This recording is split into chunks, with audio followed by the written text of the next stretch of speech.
listeners, to another episode of Saturday Night Cinema. Of course, as always, I'm your host, Sawyer St. Sim. And we've got a wonderful movie that we're going to talk about tonight. First off, let me just give you this tagline because I love it. When you wake, you'll be dead. Seems it's pretty straightforward to me. You're just gonna be dead. Okay, anyways, so tonight we're talking about Two Evil Eyes. It was released October 25th, 1991. We've got two directors for this because it's two stories that are kind of based and have some things to do with Edgar Allan Poe. And so these two directors, like legends, I'm not even going to say directors, these two legends come together for this project. And it's been one of my favorite ones, like new things that I didn't know about before to watch. So we've got George A. Romero, Night of the Living Dead. Duh. If you don't know who he is, you've been living under a rock like literally your entire life. Literally. And then we have a director that just within like the past couple of years, I have really looked into his work. And I have to say he's in my top 5, if not my top 2. That's Dario Argento. Such classics as Suspiria. And, you should recognize his name from him being a producer on Demons, which we know how I felt about that. But this one, on the other hand, he did a fantastic job. And, when he is, directing and writing the story, his stuff is fantastic. Joining them on this project, I'm sure it's no surprise to anyone who knows, Romero's stuff. The makeup special effects supervisor, none other than another legend, Tom Savini. Again, just mwah. I love his work. I love his work from acting roles that he does to the makeup effects that he does. He's just one of the all-time greats. Him, Rick Baker, and Nicotero. Nicotero's amazing too. They're my top 3. Anyways, so Romero and Peter Copper, that's Koper, not copper isn't the metal, but anyways, so they wrote the first story, which is called, let me get this right because it's kind of long, The Facts in the Case of Mr. Valdemar. For some reason, last night I kept wanting to call him Vladimir, and I knew that it was wrong. Knew it, but I kept doing it anyways. Vladimir.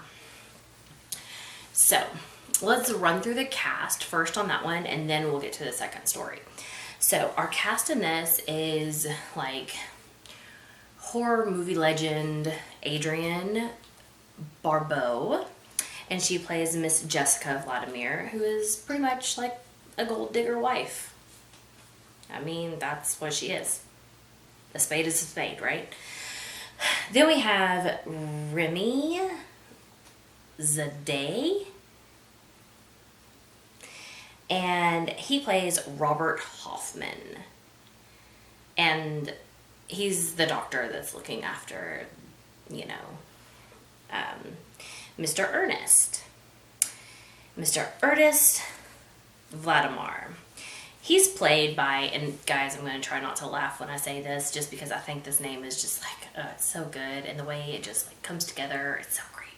Okay, so the actor's name is Bingo O'Malley. Sorry. I said I was going to try not to laugh, and I still did. I mean, it rolls off the tongue so well. It doesn't even sound like it should be like someone's name. I'm sure that it's not his like real name. I'm sure it's like a stage name, you know, whatever.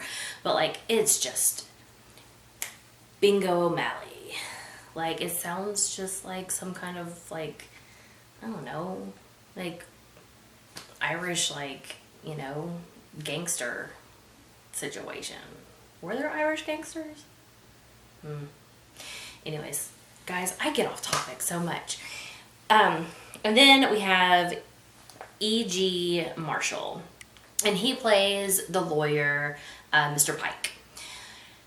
So, let's talk about this story, because it brings up some really interesting things as to, like, man, like, really what would happen? Like, could that be possible?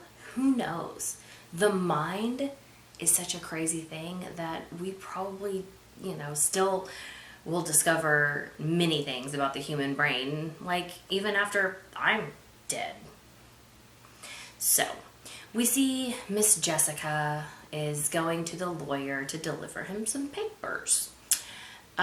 Basically, you know, trying to get the estate of Mr. Ernest together before he passes away, because he is on his deathbed. So, Mr. Pike is kind of like, I don't know so much about this. I know this doesn't really sound like Ernest, like, whatever. So she, like, straight up, like, calls, like, you know, her house from the office. And Ernest, in his voice, says, yes, this is, like, what I want. Like, you know, go ahead with it, whatever. So, begrudgingly, Mr. Pike does it. And then we see, like, Jessica take off with the papers, and, you know, he's like, I'll draw the rest of them up tomorrow. And she's like, I'll be back to pick them up, blah, blah, blah, whatever. And she goes home.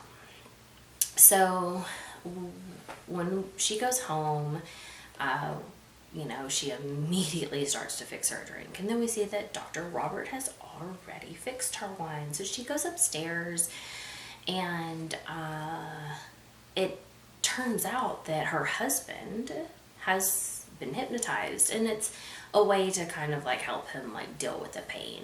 Like, so when he's hypnotized, he doesn't realize that he's feeling pain. He's completely oblivious. You know, I mean, he understands that he's dying, but at least he's not like screaming out in pain. But like, we kind of like see that, you know, Robert and Jessica may have had some kind of past before she, you know, got with Mr. Ernest. And basically she says, like, he didn't take me away. I left willingly. But she also says, like, you know, like, I've been this, like, you know, trophy wife, and he's, you know, shown me off and done other things that I didn't necessarily want to do for all these years, and now he's going to pay for his services. Or my services. Yeah, so she's just, you know, she's just wanting the money. I mean, she's been living the high life with this rich husband for so long that, like, now that he's dead, she's like, I want all of it. But, like, Robert gets, like, really annoyed and, like, brings Ernest out of the hypnosis, and, like, immediately he's like, Jessica! Like, and just like writhing in pain, and he's like, where is that bitch of a wife of mine? Out spending my money. And he's just, ooh, poor thing. So Jessica like immediately like goes and draws a bath and turns up the TV like to full blast where she can't hear him. And the night nurse is like, you should really have him in, like, you know, a hospital. He shouldn't be here at home, like, in his advanced stage. Which, I mean, let's be honest, like, he's right. But, like, we see that the reason why Jessica doesn't want to do that is because Robert puts him under hypnosis, and he signs the paperwork that she needs for him to sign while he's under hypnosis. Because, God, it doesn't seem like he'd do it if he was all there faculty-wise, you know what I'm saying? So, she drops off the signed paperwork to the lawyer, and then she's able to get like a good chunk of cash, and she puts it away in the safe. But the lawyer like told her, he's like, hey, you know, you're not gonna get the rest of this like whatever $1 billion if something happens to Ernest, you know, within the next few weeks. I think she's got to wait like 3 or 4 weeks. And then like, then if he passes away, then she can like have all of the millions of dollars. Well, like literally that night that he says that, something happens. So Jessica and Robert are trying to, you know, fool around, and something happens while Ernest is under hypnosis. Yeah, kitty cats, that's right, he dies. He dies while under hypnosis. And because she knows that there's like, you know, nothing that she can do about it, she's not going to get the money if, you know, they find out that he's dead. They put him in the freezer. You know, those really big freezers that people have, you know? Yeah, puts him in there on top of the food. But she's increasingly like getting like anxious about this, and you know, Roberts just keeps reminding her like, hey, we're felons now, you can't go back on this, we're both gonna end up like losing everything. But she's starting to hear Ernest like moaning and groaning, and then they realize that like he's not alive, he is dead. But when he died during, you know, or being under hypnosis, his conscience was still there. Like he says like, I'm dead, like, you know, awaken me so that I can be at peace. You know, he warns that there are others and that they're coming for them.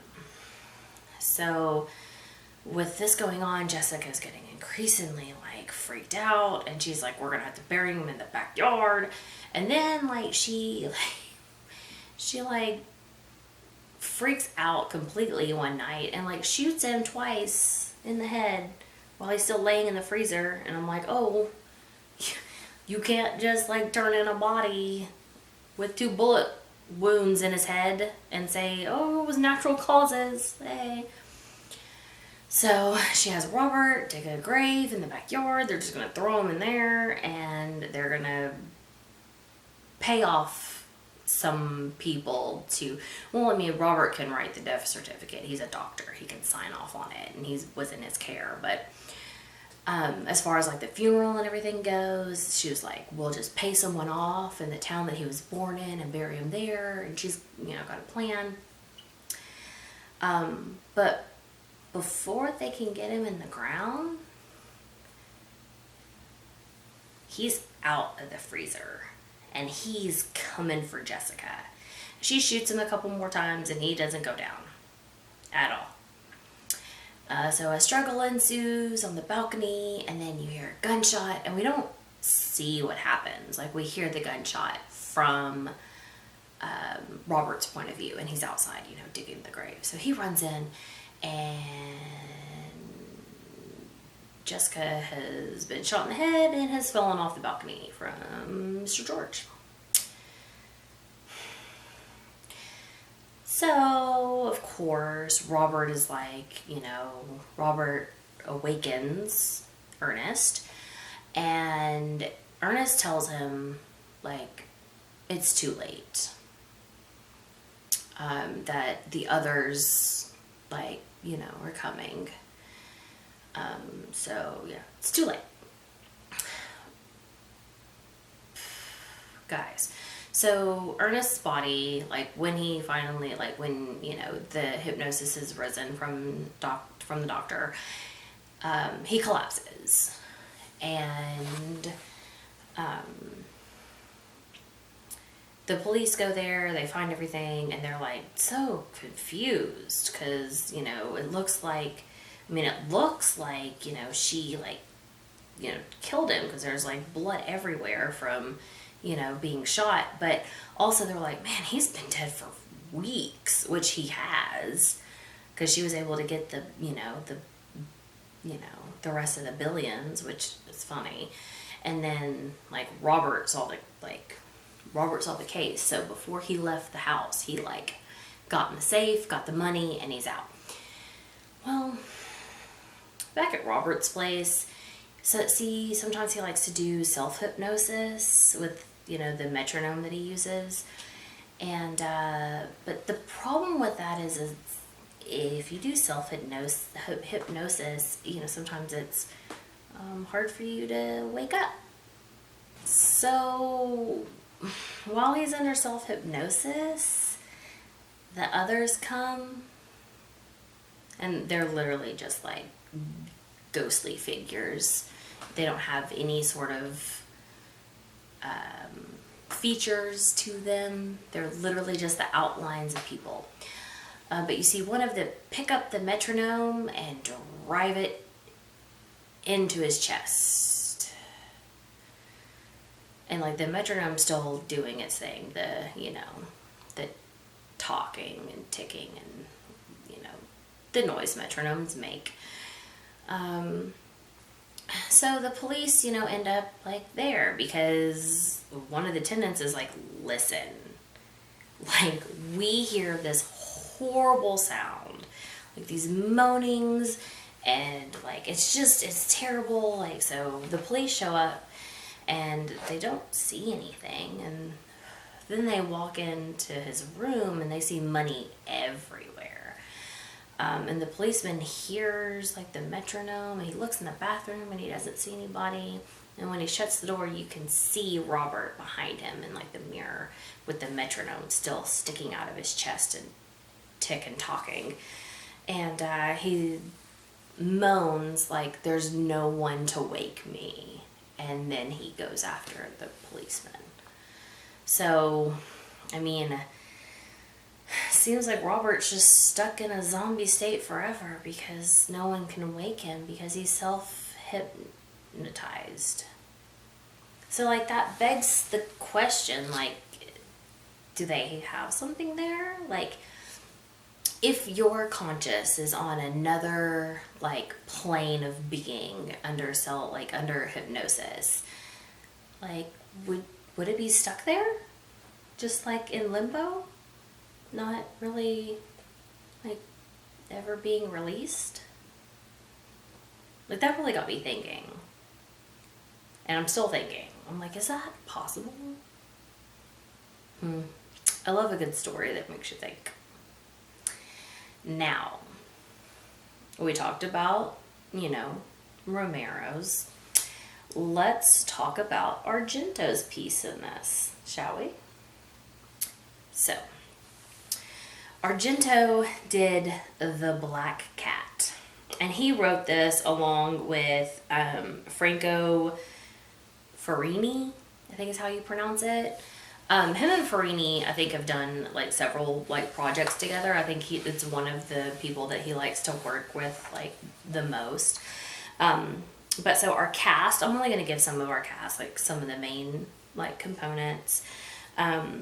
First off, we have our leading man of this, Mr. Harvey Keitel. I know, it's great. So he plays Roderick Usher. Then we have Madeline Porter as his girlfriend, Annabelle. And John Amos, as Detective LaGuardia. So, we open The Black Cat with a crime scene. Straight out of an Edgar Allan Poe novel, Lady's Been Cut in Half. So, we see Mr. Usher taking photographs. So, he is some kind of journalist, not like a newspaper journalist, It looks more like he does like photography books. Like he's a photographer that gets his like, stuff published in books. But he's really into crime scenes. So he's there taking photos of this crime scene, and he bumps into like a thing, and then you realize like it's a pendulum that has, got the blade is what has sliced her open on the pendulum. And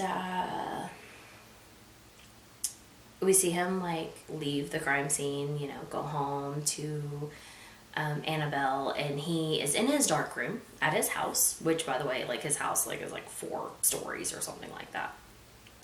But he's in his house in his dark room developing the photographs from the crime scene, and a black cat just pops in and is walking on the photos that he hasn't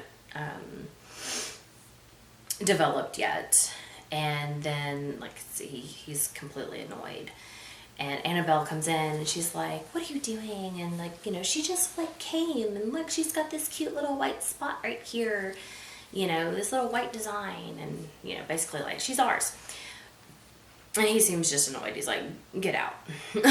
Pretty much. He doesn't seem to like cats very much.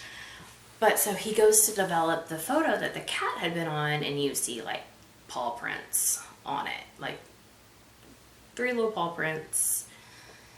And so, those didn't turn out like you wanted them to. Thanks, cat. But we also learned that like Annabelle is a violin teacher. She like, seems like she's done some violin like touring with, symphonies and whatnot. She's got a collection of, music things. So we see Mr. Usher just like kind of going about his daily life. He's at the office, and the guy's like, hey, why don't you try to do something other than like, crime scenes? Like, why don't you, spruce it up a little bit, throw some, some more lighthearted images in there. And like the cat is increasingly getting on like Mr. Usher's nerves. Like it seems like it has something out for him, right? Which, I mean, to be honest, I don't really blame it, because he's kind of a jerk. Like, kind of like a full-on jerk. So he like winds up deciding that he's going to take some photographs of the cat, and basically he's taking photographs of torturing this animal. And the cat comes up missing, and Annabelle is completely distraught about the cat coming up missing. And so she knows that he had something to do with it. Like deep down in her heart, she knows. But like he goes and he like passes out from drinking so much, and he has a crazy dream. Like these, witch-like creatures. I mean, humans. They're humans, but they're very like medieval witch-looking. Come and take him outside, and he's like outside, and then you see like several other like people strung up, dead. I mean, they look like they've been hanged, just there. And there's all these people around, and there's music, and then like his wife drinks some kind of something. We don't know what it is. We don't see the color of the liquid or anything. She drinks this, and then like the cat is brought out, and like, then she's like, and some men stronghold Mr. Usher, and right in front of her, and she's like, do you see this? Your destiny is in this mark. And like, we can't see anything. Like at that point, you don't really see it. It's just like a white mark. And so like they drag him off, They like hoist him up by his ankles and his hands, like hoist him into the air, put a large wooden stake underneath him, and then they let go of the ropes, and he like steak coming out the mouth, like it just turned him into a kebab. It was kind of disturbing. But as soon as that happens, like he wakes up and he drops his bottle of liquor, like bust all over the ground. So sad. So, things between him and his wife are not going so hot. But he gets called again to a crime scene. And this crime scene is kind of weird. It's at a cemetery, and like the grave is all dug up, and they find like this really like kind of vintage looking like antique box that has like vintage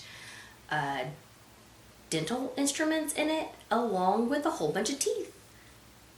So whoever this weirdo was decided to dig up a grave and pull all the fucking teeth of the corpse. Yeah. And Mr. Usher is taking photos of this. So,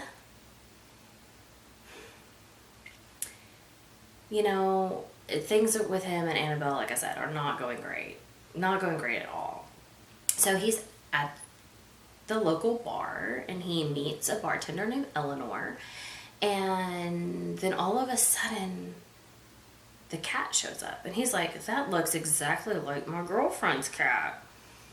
And she's like, oh, it just showed up here, whatever. And she's like, look at this little white mark, like, did your girlfriend's cat have this mark?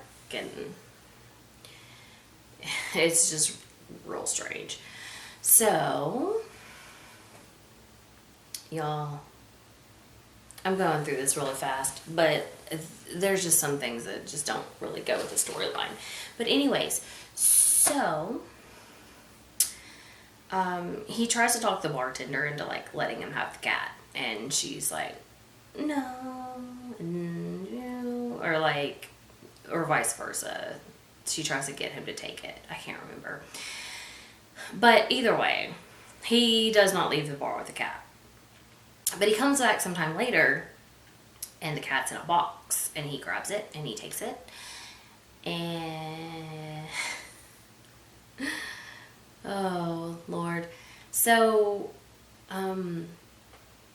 Annabelle is like walking the streets of the city, and she passed by a bookstore, and she sees a book. And it's Mr. Usher's book. And on the front of it, it has a very disturbing picture of the cat, like, full, like, And so she buys it, and she looks through it, and she realizes that her gut feeling about him killing the cat has been right this whole time. So she's planning on dipping out. She's planning on leaving. She calls a friend, and she's like, hey, like, I'm getting out of here, like, ASAP.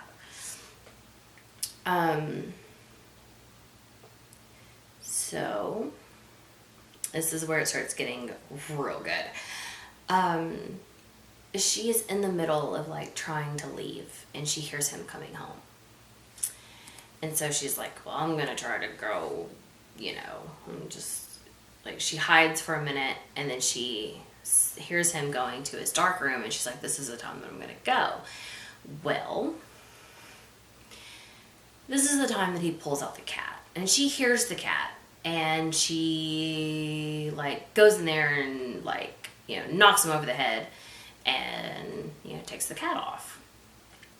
Well, I mean, he gets up, and he's, like, chasing, and, as one does when they're in a manic, like, crazy, I'm gonna make sure that that fucking thing is dead kind of way. Sorry, I thought I had a hair. And, so they get into the kitchen, and the window's open just enough for the cat to slide through, but he, like, has the butcher knife, and he's, like, going for the cat. and he ends up just like getting the windowsill. So Annabelle is trying to stop him from like going like at the cat, and he strikes her with the big butcher knife.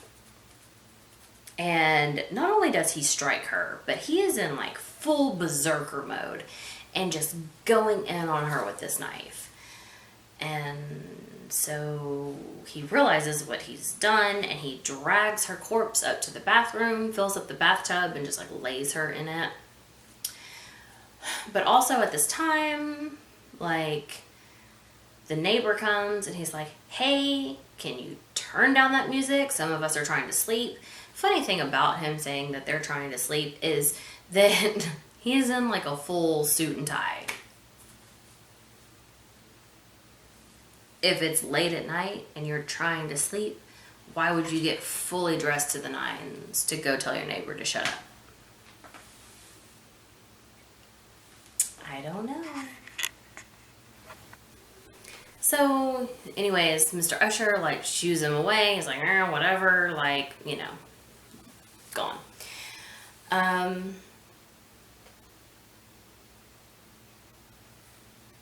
But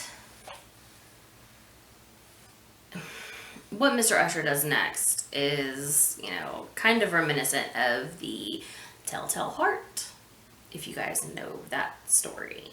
So he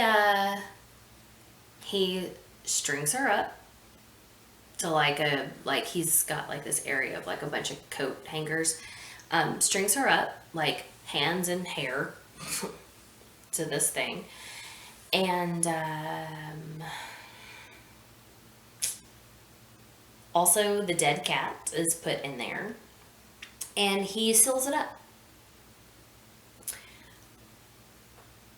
I don't know how he, you know, knows how to like hang drywall and do things like that, but he did a really good job of making that seem like that was supposed to be there.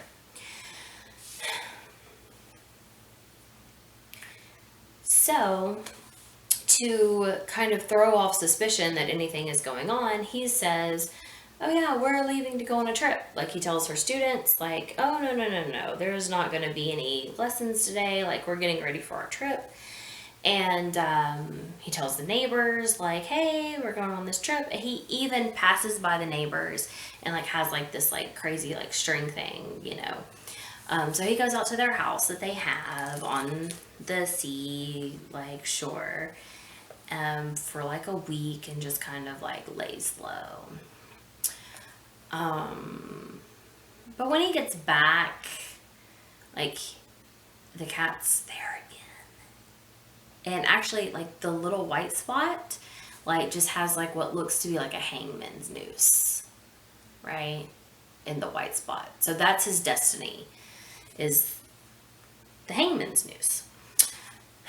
The gallows. All right. So, I mean, people are starting to get suspicious. They haven't seen Annabelle in a while. One of her students swears that she was murdered. Which, I mean, she was. He's not wrong. Not wrong. So the detective that, you know, Mr. Usher has a pretty good rapport with, because, like, he always lets him know the best crime scenes, basically, to come take photos of, comes to his house, and his partner's looking around, and, you know, the detective, like, sneezes a couple of times, and he's like, you know, do you have a cat? He's like, oh yeah, my wife had one, but it's, you know, been lost for like a week or whatever. And, you know, she's like, okay, whatever. And, like, you know, they find, or, you know, they're like, so where is she? And he's like, oh, she's left. Like, here's a note that says that, you know, she's leaving me. Like, I don't have any other, like, information other than that. So the detective, smart, you know, like, wants, like, a copy of his book, and was like, will you sign it? And, got him to actually write like something to him and sign it so that he had, to make sure that the letter was really from her and not from him, forging things, good detective work. Love that. But when they come back in, because he's like, oh, I forgot for you to sign it. So when he's doing that, they hear this like noise, and it's like a knocking, howling, like weird noise. And so the partner like runs upstairs, and he's like, it's coming from back here. And he's like, oh, I got just the tool, because he had found like there was a lot of like just like weird like pickaxe and like type stuff like in the house. So he starts tearing down the wall, and like you see like this cat with his like half melted like face and stuff, and they start tearing down more, and they find the corpse. But they're dumb because they did not. I'm sorry. I was just like, great detective work, and now I'm saying that they were dumb. But they were, because they didn't handcuff both his hands. Detective LaGuardia just handcuffed himself to Mr. Usher. So one of his hands was free. So he got the pickaxe and he killed both of them. But trying to get the key, right? He accidentally pushes the key off the banister. So then what does he do? He drags Mr. LaGuardia, who, by the way, like, if you've seen, like, John Amos, like, he not a little man, he got some weight to him, and if I'm trying to drag that. So anyways, he dragged that over to the window, and he's going to try to, like, climb down the window of sorts with, like, the string of the blinds. But he ends up, like, slipping and, well, hanging himself. So, I mean, the cat was right. His destiny was the hangman's noose. And just unfortunately, he, hung himself.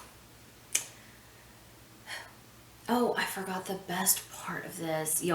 I hope y'all will see the photo, like, soon.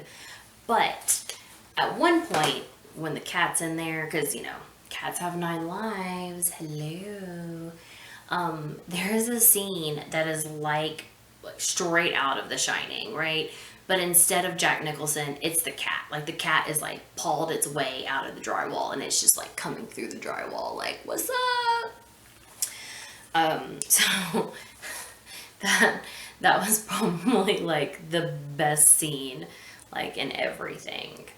But I do want to touch on, like, a couple of, like, facts that I found out about this, because, like, I love my facts, and anything that's, like, a cool little, trivia question.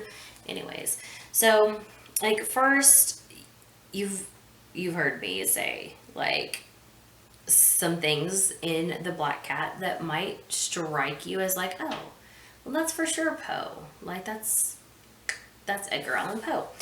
So he did put in a few Easter eggs. Like, we know Annabelle, that was Edgar Allan Poe's wife / cousin. That died, unfortunately, when she was like 25-ish, somewhere around in there. And then we have the bartender, I told you, was Eleanor. And of course, if you know anything about Poe, you know that Eleanor was from The Raven. The Pyms, that's Pyms, that is from another Edgar Allan Poe situation. I can't remember exactly like how they tie in. Like, so bad sometimes when I don't write certain key points down. And then the last two, I told you, is the crime scenes. The Pit and the Pendulum, of course, was the first crime scene where the lady was like cut in half by the pendulum. And then the teeth crime scene. Cemetery is a story called Bernice, I think is the one that's from, where the guy like ends up like digging up the tomb of his cousin and like removing all of her teeth. So that was really fun. I love how he not only like kind of like took, you know, a Poe situation, but he added in all kinds of other like little, just like little things. And I told you that, you know, barricading them in to the wall was very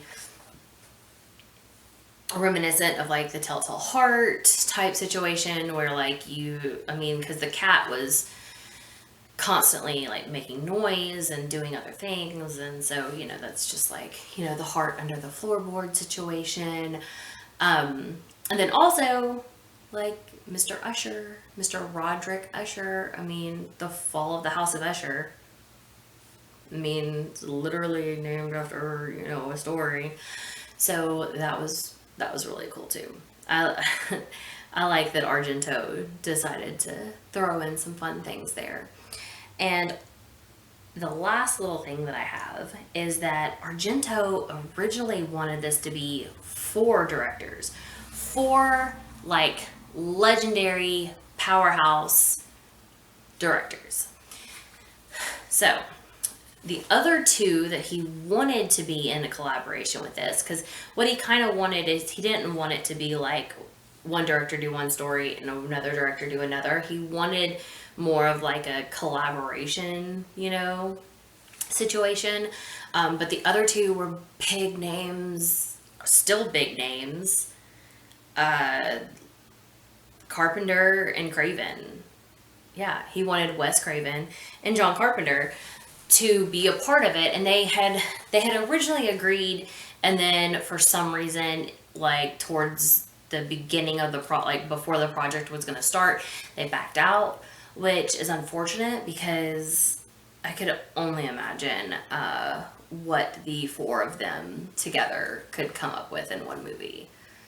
I mean, I'm sure that it would be absolutely just fantastic. And unfortunately, like, you know, because some are no longer with us, we will never see that happen. You know, but everyone has their dream team of who they would like to see come together and collaborate on something. And the 4 of them is my dream team currently, because that just seems awesome. So that wraps up me talking about 2 Evil Eyes. Again, I found this on Tubi. Again, not a Tubi sponsorship here, but go check them out, because you never know what they're gonna have. I mean, some movies that are on there right now are like expiring in 11 days, and I'm like, how am I gonna watch all of these in 11 days? I have to work. I have a life that I can't just stop and watch movies all day. Although, to be honest, I would love to just stop and watch movies all day. But alas, I can't. But I'm here for you every Saturday talking about horror movies. Some are my favorites and some are stinkers. It happens. But we all love a good B movie, right? So, I will give you a little hint as to what movie we'll be talking about next week. I know, normally I'm like, I don't know what I'm going to do. This time, I know exactly what I'm going to do. Little hint. It involves demonic trees. Yep, demonic trees. I bet you know what it is. Have a good night, sinners, and I will see you next week. Mwah.